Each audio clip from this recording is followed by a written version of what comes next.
Hey everybody, welcome back to another interview in the series on Unraveling. I am here with Shelby Forsythia, who I love and adore, and I'm so excited to share Shelby for a lot of reasons because she's going to bring a different perspective to the whole story, the whole journey that I went on in Unravel, but also because simultaneously has been building up her body of work and her brand and her book, which I have, Permission to Grieve, and I highly, highly, highly recommend.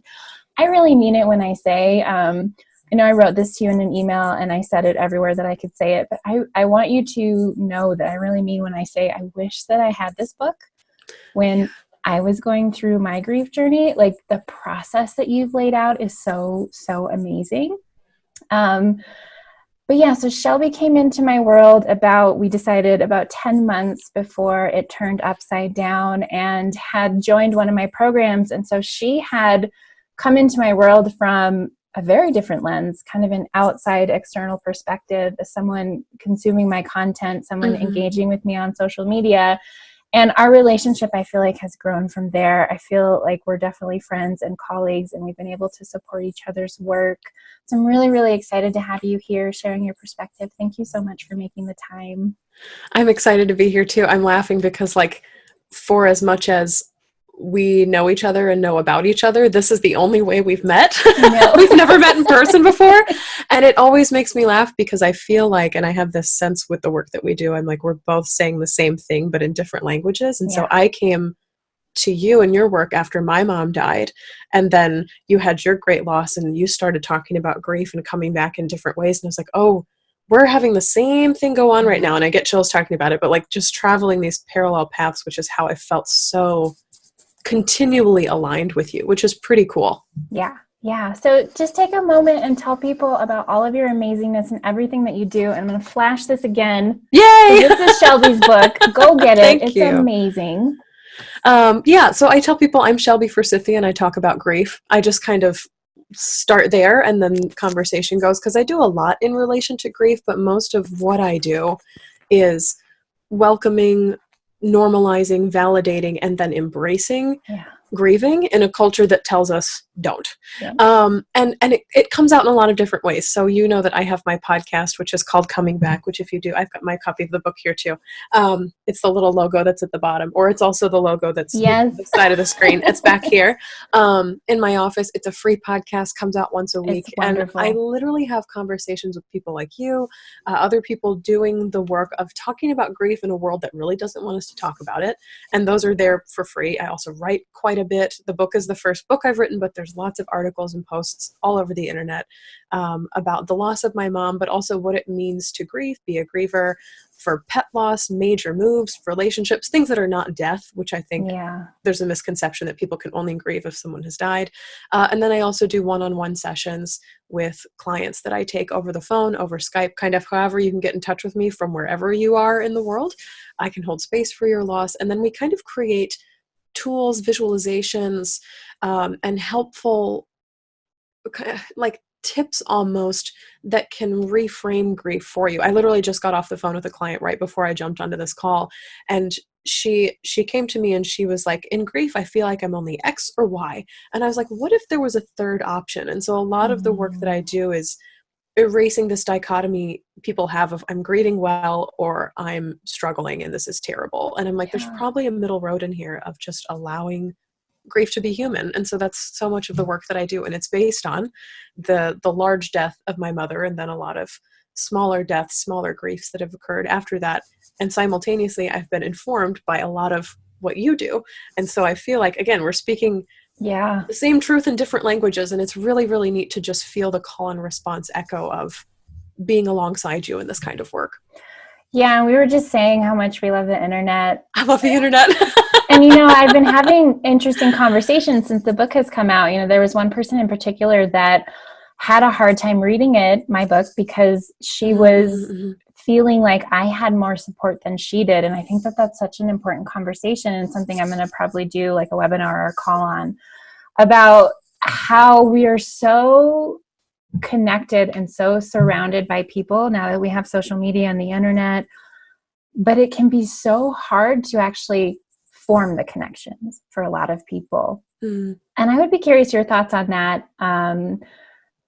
And I don't know that I could even detail the way that our relationship has grown over the years, but it has. And I feel like that is because of a willingness on both sides to just be people, to just be like, there's never been a sense of like, because you came in through one of my programs of I'm up here, I'm the coach, and you're down here, you're the program member. I feel like there's just always been this energy between us of, hello, fellow person going through a thing or trying to build something.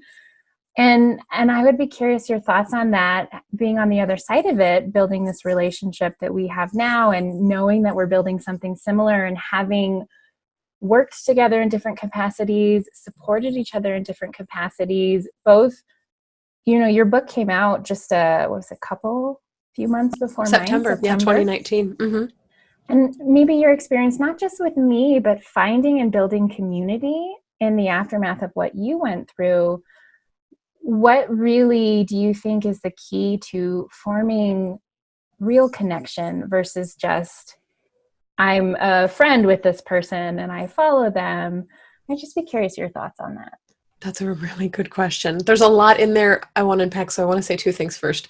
The first thing, I've been creeping on all of your reviews, and so I know the review of which you speak about your book, and I read that and I was like, oh, this feels a lot like reviews that I got for my book where people felt like it was too intense, she swears a lot, there's a lot of, like, it feels harsh. And I think a lot of people receive that from my book because I do swear a lot, because for me, that was the experience of grief. And so there's always something that people hate about your work. And the hard thing is in loss is that because we're in such a vulnerable place, we tend to both to see how well we're doing and to see how poorly we're doing, compare our loss to other people. And so there's this comparison that happens of, oh, she had far more support than I did. I felt like I couldn't relate to her. And this is similar to like when self-helpy authors write like moments that wake them up. There was a financial book I was looking at recently, and the moment that woke a woman up about her finances was not being able to afford airfare to go on a vacation. And some people are like, rich people problems. I'm like, if that's the moment that wakes you up to the fact that you have a problem with money, that's the moment that wakes you up to a fact that you have a problem with money. Rich people, poor people, economic distribution be damned. Like, that's what wakes you up, and what touches you. And the struggle is when other people come in and say, this is not my experience, and that's a bad thing. And that happens a lot in grief because our hearts are just so twisty, we're all broken. Second thing that I wanted to touch on before we talk about community is that sometimes messages come across in a harsher way through the medium of a book, because there's a differential sometimes in people's minds that if you've written a book, you're an authority, and so you have all the answers, and I should, you know, trust you with my information and like give over my brain to you as you educate me. And some people have that perception of that's how books work, and for me that's not the case at all. For me, I wrote Permission to Grieve because I'm like, I wish I had this. I wish somebody talked to me in this way. And so it's a very I'm going to tell you my story of being in the trenches, and then I can walk through your trench with you. And then by the end of the book, we all have permission to grieve. But what's tricky is that a lot of people perceive books like, to bring religion into like the Bible, like everything in here is true, and so everything I believe is false, when that's not the case. And so I think you and I know that in the work and the things that we read, you take what works and discard the rest.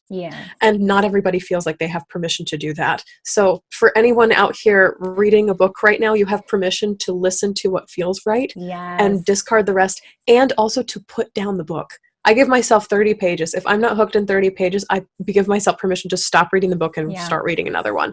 And maybe it's not the right time, or maybe I'll never like this book, but I got to put it down, because whatever it is about what they're saying, their words, their authority, their message, their experience, there's that socioeconomic thing again, doesn't resonate, got to put it down. And I've put down books that hundreds of people have recommended to me just because I can't relate to the voice on the other side of the paper. I love. Yes. So you relate to that. And so all of this kind of circles into building community, because we build community with people who resonate with what we're producing and what we're putting out into the world. They want the same things that we want. They have the same questions that we have. They have the same or similar experiences that we have. And we're all kind of speaking that same language. And so when I speak to my community, it's almost like as I am feeding, I am being fed. And so there's this very round circular process that's happening when I'm talking to people who are grieving. As I think of the questions that I had as a griever, like, why do I feel like I don't have permission to grieve? And then I kind of figure out all the ways that other people are having that same conversation without using the word permission, because it wasn't something that came up a ton when I was grieving, but the more and more I got into grief work, people kept using this permission. Like, I wish my friends would give me permission to just be sad, or I'm so glad my coworker gave me permission to cry in my car. I was like, oh, I didn't realize people needed that. And so I found all these other ways to say, what if you felt like you had permission to grieve, which is why I kind of broke it up how I did. What if you had permission to feel the way you wanted to feel? What if you had permission to be sad? Or what if you had permission for your identity to change, or to not know who you are anymore in the aftermath of loss? So many people tell me, like, I don't know who I am anymore. And so as I was making posts about this book and talking about grief and doing research for it, I'm like, do you feel like you don't know who you are anymore? Tell me more. And I would just create this open space. I'm listening. Send me your stories, send me your griefs, lay them down here. This is a space where they're welcomed and not judged. And I think that's key also.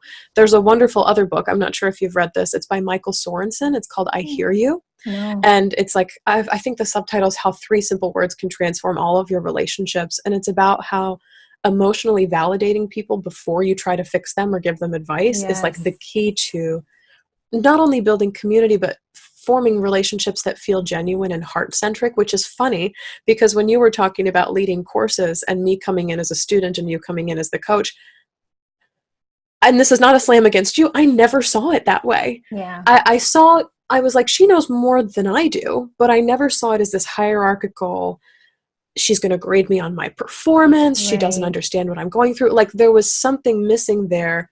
And it was judgment. There was no judgment of me coming in. I was like, she knows something that I don't know. I would like to learn that thing. And so let's work together to find the solution, or like build the thing that we're both looking at and we're not quite sure what it is yet.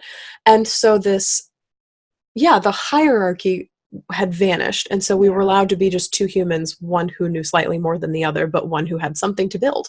And so like we were both bringing pieces to the table and we're like, oh, this is a good, for lack of better phrasing, it was a good marriage to be together. And so I feel like that's what I'm building when I'm building community. And so I have this sense of I am listening, but also I am sharing my own story with you. Again, as I'm feeding, I'm being fed.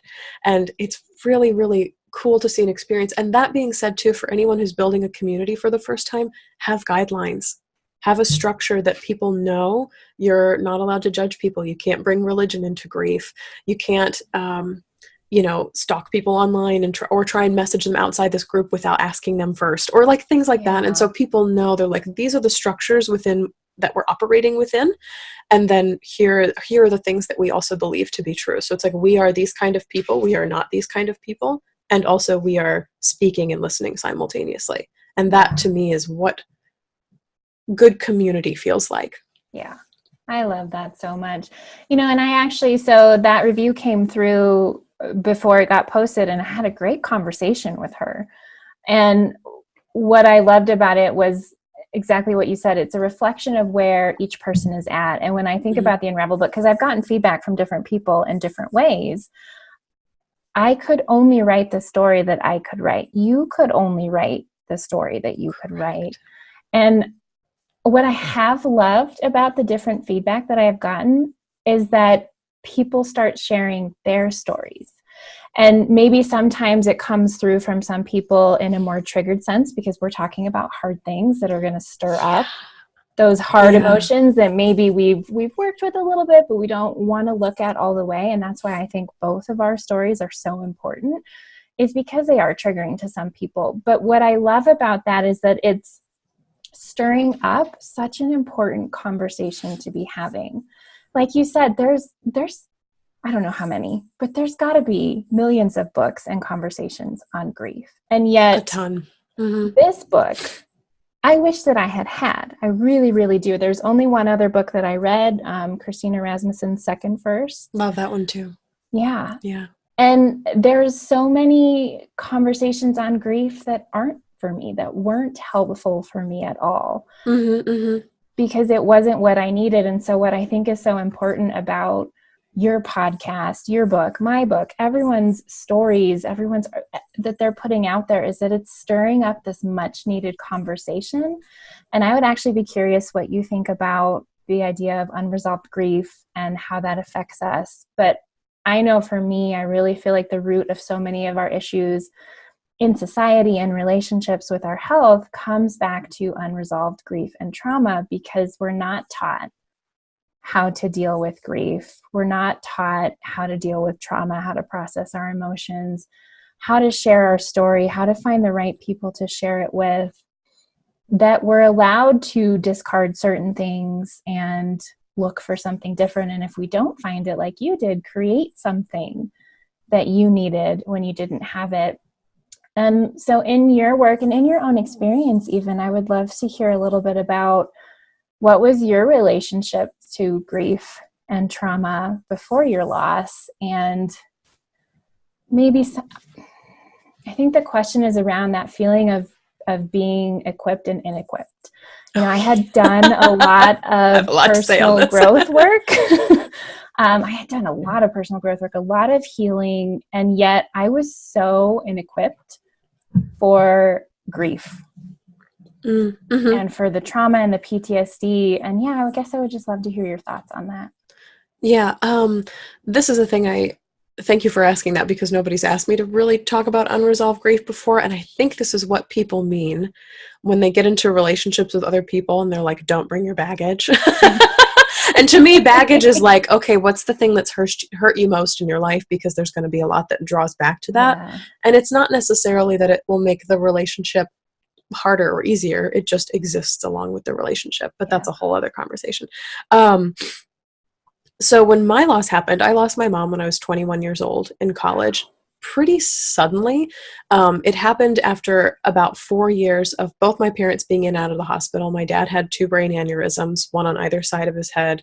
They operated. He essentially became a different person. Wow. He has thus healed, come closer to who he used to be, but still, brain surgery changes your life. We thought he was going to die. And then as soon as he had recovered, my mom got diagnosed with breast cancer, chemo, radiation, surgery, remission. We thought we were done, finally, being in the hospital for 3 years. And then 10 months later, it came back and she died in a month. And by the time doctors were like, we can do no more for you, it was a week before her death. So we essentially had a week's notice before she died. Yeah. And so it was like the worst, most sudden, most abrupt, most universe, like upending. I don't know if you've ever, like as a kid, you pick up a big, like a log or something and turn it over and all the bugs and stuff on the outside. It's like somebody did that to my whole life and my whole world. It was just, the whole thing was upside down. And so everything that was good was now bad. Everything that was now bad was now bad. And so like everything was just awful all the time. And I think before that happened, I had this vague understanding of grief. I had, lost grandparents that I wasn't hyper close with, and I had been to friends, relatives' funerals in middle and high school who had lost their grandparents or people that were kind of close to them. And I'd seen my mom cry after losing her best friend. I was in middle school at the time. And so I knew that like deep grief and heartache was a thing that existed, but it was like this abstract concept that lived in the cloud. And I knew that one day I was going to access it, but I didn't know what the doorway would be. And of course I didn't have this language for it at the time either. I just knew that like one day I will have that and it will be bad. And that's all I knew. And so when I lost my mom, I literally had nothing, no preparation, no warning, no, a lot of grief communities talk about tools in the tool belt, which like sometimes that resonates with me, sometimes it does not. But I had no notice or recognition of how impactful grief and the loss of my mother would be. And so when I was in it, it was just, again, just everything turned on its head overnight in an instant. Yeah. And I don't know that I've ever publicly acknowledged this before, but for me, there is a lot of PTSD in that. And I've never been formally diagnosed, and I've never like seen a therapist in a way who's like, you have PTSD from that. But for months and then years, I would still do things and have these practices or these thoughts that would take me immediately back to the day that she died. Or I used to count the days. like the Oh, I months. did that. Yeah. And so she died on the day after Christmas. And so the 26th of every month, I was like, it's the 26th. The 26th is coming. The 26th has gone away. And everything revolved around when is the next 2626 coming. And there might be a little bit of compulsiveness in there because I know that's true about me too. But we were talking about funeral. I went back to college after my mom died. It was my senior year. And so I finished my last semester. And we were talking about funerals in a political humor classroom that I was completing for my honors program. And I had no idea that was on the curriculum. But I walked in and we were talking about how assassinations affect how the media portrays public political figures, such as like through comics and on the news and things like that. And we were watching these news clips of like JFK's casket being wheeled through Washington, D.C., and I just could not take it. And so I left the room, and it was like 2 days before the 26th of whatever month it was.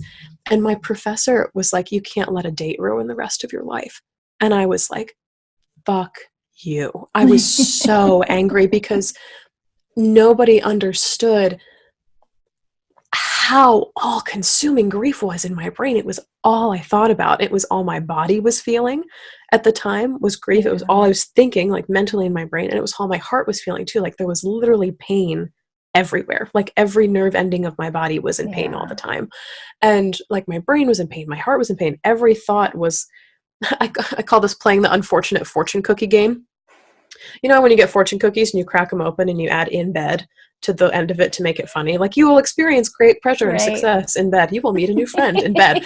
But with grief, it's like, and your mother is dead. And so it's like adding this, you know, I'm going to graduate with honors and your mother is dead. I have a syllabus to write and your mother is dead. I have to feed the cat and your mother is dead. And so it's all constantly on repeat. And I just had no tools with which to cope. So I wanted this too. I wanted this book. I was like, I didn't even reach for any materials on grief until about a year and a half, going on 2 years. And so pre-permission to grieve, my grief was this abstract thing in the cloud. And then once it entered my life, it was an enemy. I didn't want it. I didn't want to participate in it. And so I use this visual in the book. It's called The Wolf in the Basement. And so I literally took my grief, I locked it in the basement, and then I would try and go about my day, go about my life, hit these huge milestones in my life, including graduating, moving to a big city, starting my first like big girl job, all with this mask of, I'm doing great. My grief's not bothering me. I am a survivor. I'm strong because of this. And so I had all of these stories I was telling myself. And then grief was in the basement, just howling and shaking the bars and really pacing back and forth. And so when I'd go to sleep at night or in the middle of the day, because I was so exhausted, everything would come up. Everything would come to the surface. And I was so afraid of going into these healing spaces of yoga and Reiki and intuitive work and all this other stuff, because I'm like, I know it's just like right under there, and I don't want to look at it. I don't want to address it. And I bought into the societal belief that if I give it enough time, it'll go away. And the opposite was in fact true. So in terms of like before grief, after grief, I really had nothing until the story I tell in the book is I lost my wallet in downtown Chicago about 2 years after my mom died. And I was so angry about it. I went home and I cranked up some loud music, and I felt like I couldn't help myself. Like it felt like I had to. And I was pounding the floor, and I was, you know, throwing pillows and like screaming and yelling at the ceiling. And after about a half hour, I just laid there because I was tired. I was like, that was a lot of energy I just exerted because somebody had just taken everything that was security to me, essentially my money, my social security cards, my ID. I'm like, you could do anything to me now. And that sense of losing security, safety, that feeling of having a foundation was really similar to losing my mom. I didn't know it at the time, but I was like, oh, you're also grieving in this moment. And I got up to make a cup of tea, and I was sitting in my kitchen in this apartment. And I was staring at the spot on the floor. And my eyes were like probably bugging out of my head because I was like, what the heck just happened? And this little voice was like, oh, you just gave yourself permission to grieve. And in that moment, it was like the wolf got to come out of the basement. And instead of like eating me alive, which I think is what I thought would happen, it sat next to me and was like, thank you for letting me show up. And I was like, what? Wow. I just had all this like bewilderment in an instant. It was very much this lightning bolt moment. And from that day on, I tried to find all these new ways to talk to it, communicate with it, express it, allow it to live upstairs with me. And that continues now. Yeah, I love that. Oh my God, you gave me goosebumps so many times. Do you have any other you just shared something that I think could fall into this category, but any other weird practices?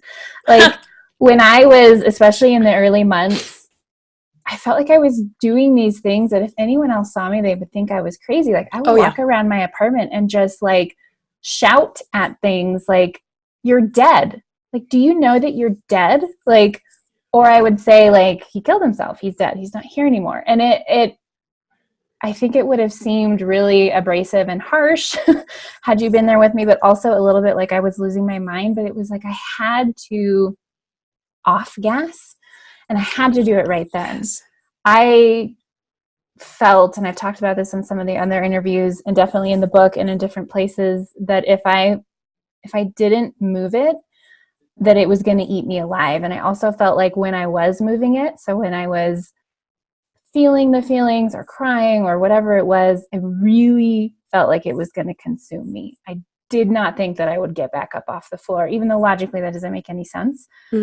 It felt like if I go into this, that's it for me. Like I'm gone. I'm just going to disappear inside of it. But I had all these weird things that I would do that I just had to do. And it sounds like you had some of those as well. And I know you shared something about your morning routine that was really beautiful. I don't know if you want to talk about that a little bit, but lying on the floor. Oh, yeah. Oh, yeah. That's a recent Instagram post of mine. Thank you for bringing that up. That's a relatively new creation of mine. So it's funny that you bring up like weird practices because I use tons of bizarre visuals in my grief, like the fortune cookie game. Yeah. So I think of cracking open sentences about my life, reading the fortune, and then adding "your mom is dead" to the end of it, and "my mom is dead," and it kind of it reminds me that there's always 1% of grief that lives in my life. Like no matter what I do, grief is present. And instead of making me depressed, it's kind of reminded me that like, oh, this is a permanent fixture. So stop trying to get rid of it. She's just going to hang out with you all the time now. And that's okay. Yeah. She's like, it's like I'm in a long-term relationship with grief. And so it's evolving and maturing with time. So I think of grief as like a boyfriend or a girlfriend that just like hangs out with me. And I'm like, well, what are you feeling like doing today? And so like asking and engaging with it as if it were a companion sitting next to me. And that's helped intensely because I think a lot of people feel like you got to put on the gloves and like address your grief. And a lot of people talk about fighting grief or curing grief or getting rid of it, moving on, get over, blah, blah, blah. And for me, I'm like, I invite my grief over for tea. Like I just allow it to come into the room and see what it wants to do today. Right. Other strange things that I did, I wrote letters to my mom. After she died, I started a journaling practice, but I didn't journal just to free write. I actually started writing her letters and tried to update on her on my life. Yeah. Symbols are weird. I see a lot of numbers that remind me of her. Birds, she sends pennies and things all the time. So a lot of like superstition-y stuff that I do too. But this practice of which you speak is pretty new within the last year or two. I love this book. There's a book called The Happiness Project by Gretchen Rubin, which is so funny because it's one of the first books I read after my mom died, and it's about happiness, which was not where I could reasonably, mentally, emotionally leap after my mom died. And yet so much in that book helps in coming back from grief and loss. And one of the things that she says is, if you're struggling to bring more joy into your life, do things that you used to do when you were a kid. And I had these memories of laying on the floor and listening to orchestral soundtracks. So this is really funny, but like Titanic came out when I was in elementary or middle school, and my parents bought the CD, like the album with Kate Winslet and Leonardo DiCaprio on there. Yeah. And then there was that song by Celine Dion. And they told me I could sing just like her, which is not true, but they did. They tried to boost me up. But so I would lay on the floor of my bedroom, and I had nowhere else to be. I had nothing else to do. And this was one of my favorite things to do as a kid, is put on the music, just close my eyes, feel the floor underneath me, and just listen to the score of these violins and the crashing cymbals and the orchestral pieces. I would always skip the Celine Dion song. I'd play that later when other people were home. But just the beauty of a symphony. I didn't have words for it. Now I have words for it because I'm older, but just like the beauty of laying there, having nothing else to do but sit and absorb this music. And so now I kind of try and catch back a piece of that now that I'm older. And so when I work out in the morning, which is something I have to do, I've told myself I have to because it makes me happier when I do. I kind of give myself this treat of, you're allowed to lay on the floor for 10 minutes and do nothing. And sometimes that means listening to music. I have a couple of like stations on my phone that I circle through for music. Sometimes I'll just take my earphones out, and I live under the train in Chicago, and so I'll hear the train going over my head. And sometimes I'll lay there, and as I'm laying there, grief appears. And so grief will come up through my body and move through me, whether it's like needing to grab onto my legs and like be in, I think it's like boulder pose or rock pose in yoga, or even like Yeah. not happy baby, but the one where your legs are close to you. Yeah. Or like even laying on my stomach and being really close to the ground as if, I'm lying on somebody's chest or in somebody's arms and being held that way. And recently on my mom's death anniversary, which was December 26th, 2019, I curled in the fetal position on the floor, and I literally just felt my whole body start to shake. And I started breathing really heavy and just like really loud. And it felt like there could have been tears that came from it, but it was a very dry experience for what it was. It just felt like I was, like in Jurassic Park when the dinosaurs are coming and the water and the pebbles and stuff start vibrating. Yeah. I felt like that. And it was just like I needed this memory of how hard the day was to move through me. Yeah. And when my alarm went off for the 10 minutes, I shut it down. I was like, this could go on a little bit longer. And so I let it. And then as soon as kind of whatever that wave of movement was, I still don't have words for it. Once that kind of left, I let myself breathe for a bit. And I was like, okay, that was the experience of grief that I'm having in this moment. And so it was like grief showed up and was like, I feel like being in the fetal position and shaking today. And I'm like, okay, we can do that. I have time for you in my schedule today.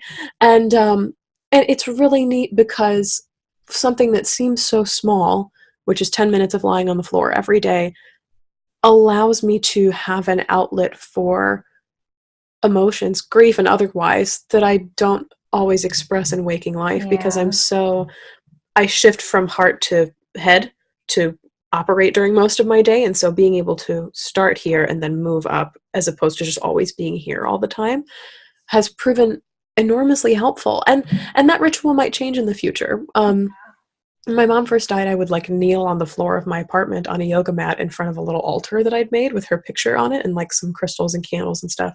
And I'd sit there and like pray in my own way or like talk to her. And it has shifted into just roll the yoga mat out and lay on the floor. And so like everything's kind of always changing. And I know a lot of people go on walks to honor loved ones who have died. I have somebody in one of my grief courses right now who's like, I can't really resonate with doing a practice like journaling or yoga or meditation. Like it all feels too woo-woo. But she's like, I have this necklace with her son's thumbprint on it. She's like, I sit in a chair and I just rub it and think about what it's like to be next to him. And those like teeny 10 minutes, it's like, that's the 10 minutes of the day that really belongs to all of me, the soul of me, the core of me, which is really cool. That. Thank you for bringing that up. I forgot I posted that on Instagram, but yes, it's there. You can see me in the fetal position on the floor. Yeah. Mm-hmm. Oh, I love that. I'm going to adjust my light real quick because I didn't put it in the right spot. And I know I'm getting dark. One thing I would love to hear you share about, because that's a topic. Okay, let me stop talking and focus on what I'm doing. It's a big topic in my work and in my book, in my program. It's in the subtitle, this whole idea of reorienting. So you're in the middle of your life, and I remember seeing a post or an article where you were you interviewing for an internship or a job when you got the call? Oh, I just won a scholarship. Yeah, at an advertising firm in New York.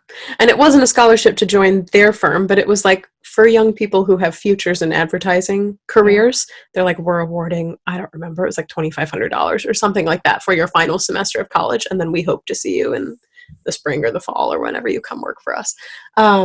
Yeah, it was huge. And I think it was my second time in New York in my whole life. And I was feeling like I read that metropolitan glamorous, whoever. And I was like, I so related to it from a different perspective, because at the time my business was doing, when I went through my loss, my business was doing so well, so unbelievably well. I had a great team. Was making a ton of money. I mean, I had 3 or 4 months worth of income in advance. It was the best my business had been doing to that point. And I had such big visions and big plans for the year. Go on vacation, right? I had an expectation of what my life would look like when I come back, and everything changed. I got the worst phone call of my life, shattered, flattened, all the horrible things. And still, so you go through you go to the funeral, you deal with the initial waves of grief and the emotions and the shock and all the things. But at some point, you have to go back to your life. And this is a life that you have spent a long time building. Right.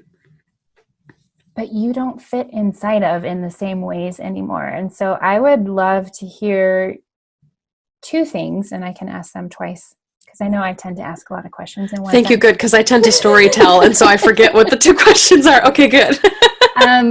But the two parts being both because you shared a reflection before we started recording, both being on the outside of my story, because I've had it reflected back to me. Somebody wrote me, someone who's been on my email list, who's worked with me in different capacities for a long time, that was like, I remember the moment that we lost you. Even though it felt like there was a drop off and I started changing what I was talking about. But for me, inside of it, it was like, because I had a team and I had some help, that it didn't seem like such an apparent shift, but I've had it reflected back to me that it was. So your perspective from that, because, you know, part of this is reflecting on the Unravel story, but I'd also love to hear your experience of being in the middle of your own life. And it sounds like it was a life that you were excited about, that was going places. You had a lot going on, and you go through this blip of dealing with your grief and your loss, and you have to go back to your life, but you can't really do that. So I don't know which one you want to start with, but I'll start with, I'll actually go in order. I'll start with the first one, because I don't remember when we lost you, and I won't pretend to speak for the collective on that either, because I don't have the authority to do so. But I do remember when you started getting, I think, what a lot of people on the outside would call dark or deep or twisty, was like what started happening. Was I was like, something happened, because she's talking about, you started using the G word, you started using grief. Whereas before, I think you talked about surviving the hard things and making it through things that were difficult. Like there was skirting around this, but it was like the depth was missing. And I was like, something happened where she's experienced something huge, and now she's got to get it out. Similar language, but at like Mach 5. You know, we've taken it up to this huge, we mean it, basically. And it's not that you didn't mean it before, it's just that there's a brand new depth that we've just excavated. Is like, oh, we're coming from here now. And there was something that was rising up like this, and I was like, oh, something's happened. And so I was kind of waiting, because I'm like, I know this is not, you know, people's stories and the things they share online. I'm like, I appreciate what you share, but I'm not going to ask for details, because when I share things, I'm like, this is what I'm comfortable sharing. Only people closest to me get details. And so I'm like, I'm not going to ask what happened here, because I have faith that answers and more information are yet to come, because this is the kind of person that you are, and I knew you from your work. And so I would not be able to geographically pinpoint when we lost you. I was also simultaneously going through my own grief, though, as well. And so my attention focus ability to really hone in on what you were doing, debatable. I'm not really sure. Because it would have been the year of my mom's first death anniversary, is the time that you lost your ex-boyfriend, and the story of Unravel began unraveling. And so I was really just coming out of the year of firsts and going into the year of seconds, which a lot of people say is harder. I try not to compare, because they were both garbagey. They're kind of all hard in different ways. And then the second thing, remind me again, we're talking about, being in the middle of our lives that we love, and then having to come back to life after tragic loss happens. So I'll say a couple of things about that. One of the hardest things about grief is that, for the most part, the people and the clients that I work with, and the people I talk to about grief in general, they're like, I really liked my life. Like, for what it was, I really liked living in it. Not just because it was safe, or not because it was easy, but because like I felt aligned with that person and that life. And I knew who I was. I knew what my role was. I knew what systems and workplace and children and you know, I knew the narrative. I knew the story. I knew what was going on. And so there's kind of like the life that's certain, and then the loss happens. I used to call it a pivot point. I go like this with my hands when I do videos and stuff. And then there's like the whole life after that. And you're like, I don't know this story. This is unfamiliar to me, to say the least. It's like, it's absolutely foreign territory. And so what a lot of society does, especially when you lose somebody you love to death, it's not the end of a relationship, it's not pet loss, it's not a move. When you lose somebody that you love and it's tragic and devastating and traumatic on this level, um, it's it's just absolutely horrendous to come back from, because the world teaches us that we can grieve them Right. through memorials, funerals, lovely words, having ceremonies and stuff. We have all that put in place, but we're never taught how to grieve the person that we used to be. So Yeah. like we have a ceremony for the person who died, but we don't have a ceremony for us. And a lot of people be like, oh, it's so selfish that you need a ceremony to like be a different person. I'm like, no, but we Right. kind of do. We need a ritual to honor the fact that these hopes, dreams, expectations, visions of yourself, the reality that you used to live in, the role that you used to have, the words that you identified with, wife, mother, contributor, coworker, caretaker, parent, child, daughter, what sometimes these things don't apply anymore after loss happens. Business owner, Yeah. entrepreneur, or organized, morning person, any of these big small things that we like identify as, sometimes they just don't fit anymore in the aftermath of loss. And so I do a couple of things with and for that. There's actually, I'm leading a course right now and I know admission is close to it, but one of the weeks, I think it's week 5, so it's coming up pretty soon. We're going to be working it. Is called Release the Old You. And in order to do that, you have to take an inventory of the person that you used to be. And so I Yeah. literally have people write down on a piece of paper, draw a line down the middle, left side, right side. I know it might be flipped based on the video, but on one side of the paper, you choose.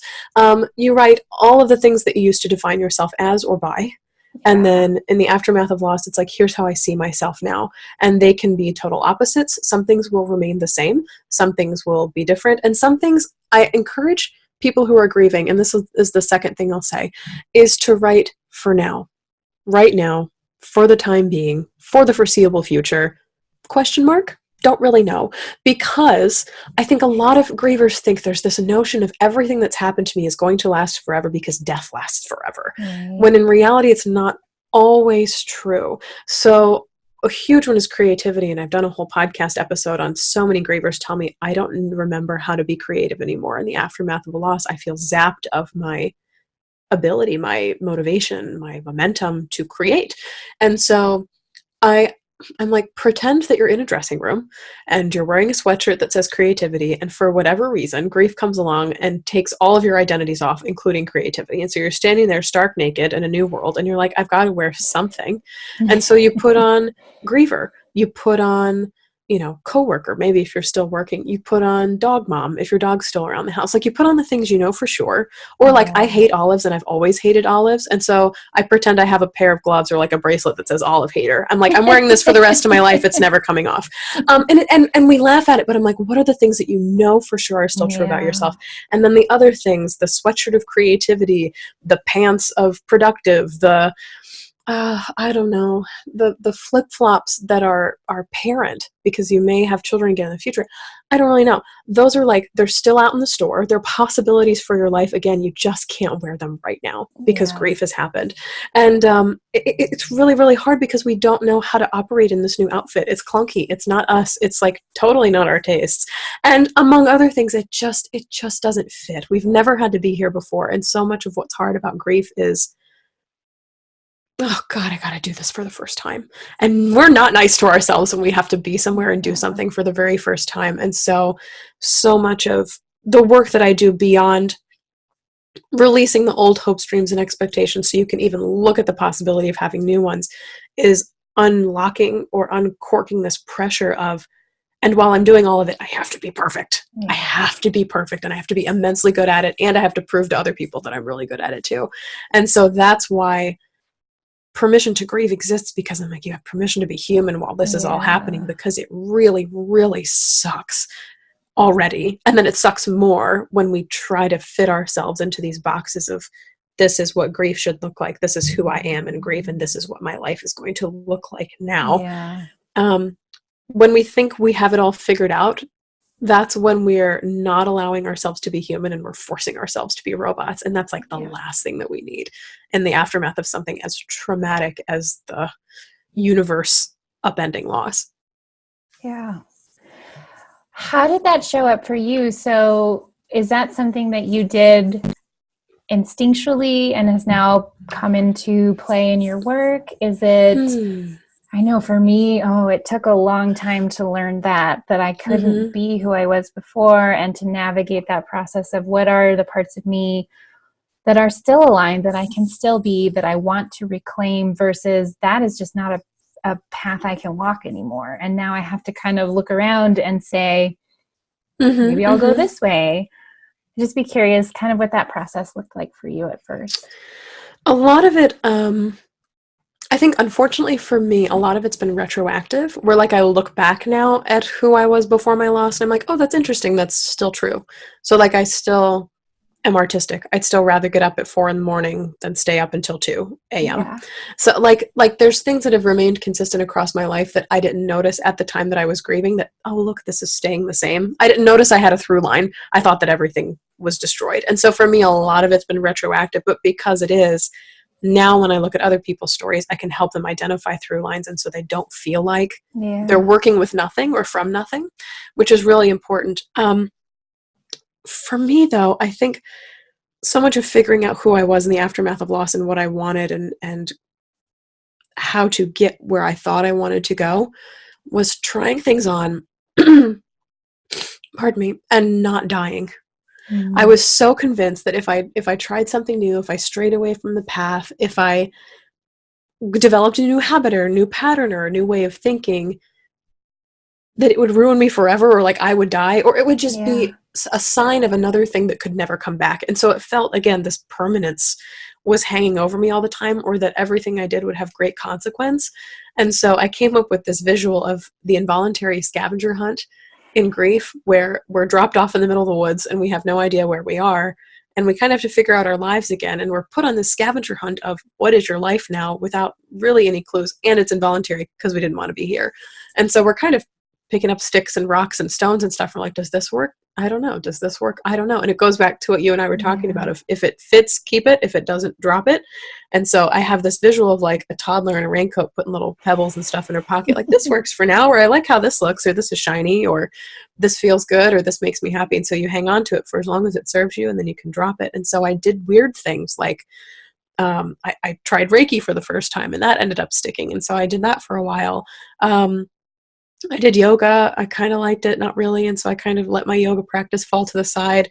I got certified as a grief recovery specialist, and that kind of aligned for a little bit, but then the work I wanted to do felt more spiritual, which is not within their guidelines. And so it was like I kind of outgrew it. So it exists, but it's not the thing that I do now.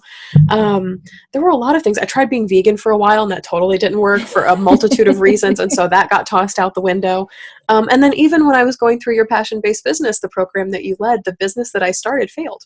I never made it to actually, I produced the website, I had a blog going, I had all of these things of like creating content for it, but I never actually turned it into anything that made money on my behalf. I didn't get that far with it. And at first I was like, oh my God, I failed at trying to start my own business. And then retroactively, again, looking back, I'm like, oh, that wasn't the business that I was supposed to start in that moment in time. I could not have started a business while I was grieving and made it sustainable in that way. And yet that's what I wanted to try to do. It was all a scavenger hunt. And like, so I tried it, I didn't die. And I was like, okay, so next time I want to start a business, I know some things, I can do it again. And now, having more information, having more rocks in my pocket, having more through lines and a foundation that I'm working with, I'm like, okay, I've got a little more steady ground to work on. So it's like, try it, you won't die, I promise. And also too, and I don't know if this is helpful for grievers, a lot of people say don't make big decisions in your first year. I won't advise you either way on that, because sometimes you have to sell the house, sometimes you have to get rid of the stuff. But I will say, try not to adhere to any given identity for at least a year. Allow yourself to be in this state of flux, aside from the things you know for sure. I've got green eyes, I got blonde hair, I hate olives, I will always hate olives, and I absolutely love the Golden Girls. Like that, these things will never change. And so for people, I'm like, tell me what will never change, and then everything else, just give it to the universe. Just pick those rocks up, put them in your pocket if they fit, drop them if they don't, and allow things that didn't fit before to fit after, and allow things that fit before to not fit after. And also use these words, these permission granting words of right now, for now, at this moment in time, because that sweatshirt of creativity might fit years down the road. You might come back and be like, oh my God, it's vintage. I can wear this again. I can paint again. I can draw again. I can play the piano again, whatever it is. It just might not fit right now. And so allowing yourself that grace to be in a state of flux, easier said than done. I know. I just want to say I adore you as a human, but I adore your work. And one of the big reasons for that is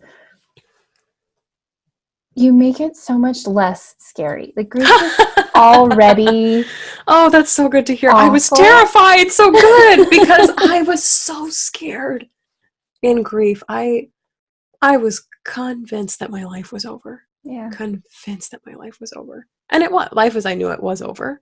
Absolutely. And if you're grieving, life as you know it is absolutely over.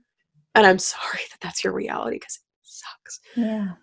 But yes, and what's funny is like I don't purposely try to find ways that are clever or childish or like silly to describe grief, but like that's what comes to my brain. I'm like, it's kind of like olives or a scavenger hunt or whatever, and it just, I'm like, this is how my brain has to rationalize it, and it's so it fits. Thank you for saying that. Nobody's ever said that about my work before, but I'm so glad. Seriously, every time we start talking, you drop into an analogy or a story or an example or a metaphor, and it's perfect, because I think about my big struggle, and the way I described it was bumping up against walls where there used to be doors. Like it was a feeling of like, I don't know how to be myself anymore.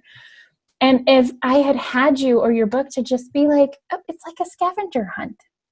Like put on the bracelet of what is you, like all of those things that seem silly or simple are so incredibly helpful. Like I am so grateful that you're out there in the world doing this work. And I so wish that your book had, like, I can't say that enough because it's true. I so wish I had your book and your work for that reason, because it's such this, it's disorienting, it's maddening, it's heartbreaking, it's gut-wrenching. To be in the middle of your own life and not know how to be who you are anymore, and to not know which direction you're going, and to navigate that. So I'm so, so grateful that you're doing your work in your way, and tell people where they can find you and how they can learn from you and grow with you and all the good things. Oh yeah. So I've made it super easy. Literally everything I do, book, podcast, live grief guidance, if you want it, group support, etc. ShelbyForsythia.com. And everything is there. If it's not, hit the contact button, ask me what you want, and I will make it for you. I really will. People have, going back to community, grief growers, which is what I call my community, grief growers have asked me to make many things over the years, this book being one of them. And so that informs so much of what I do. I'm like, oh, you want me to talk about this? Let's do a podcast about it. Or let's find a guest who can speak to this. Or I'll make a course about it. Or we'll do a live stream about it and just get on and have a conversation. And so if you don't see what you're looking for, email me and we'll make it happen. Yeah. Absolutely. Or I'll find somebody who's talking about it already, because there are other experts in the world of grief. I am one of many, many, many, many, many, including you. So I think everybody's the expert of their own experience. And so I'm so glad that yours is out in the world. Thank you. Any final things you want to leave people with? No, I'm just tremendously grateful for Unravel. I knew this book was coming, and I've watched it be produced behind the scenes. I creep on your Instagram as much as you're creeping on mine. So I've seen the stacks and the pages and the highlighted notes and stuff. I'm like, I'm so glad it's here. So I'm really delighted. Yes, it is a hard book to read. It's a hard book to read because not many people in the world, we don't have these conversations every day about trauma, loss, PTSD, being in really dark places, in really toxic relationships and not getting out immediately, which is what that's what Oprah will tell you, and so like to have a book that's like, I lived in a space that looked like this for a long time, and it was hard, and my body rebelled against me, and I rebelled against myself, and I didn't understand myself, and other people didn't understand me.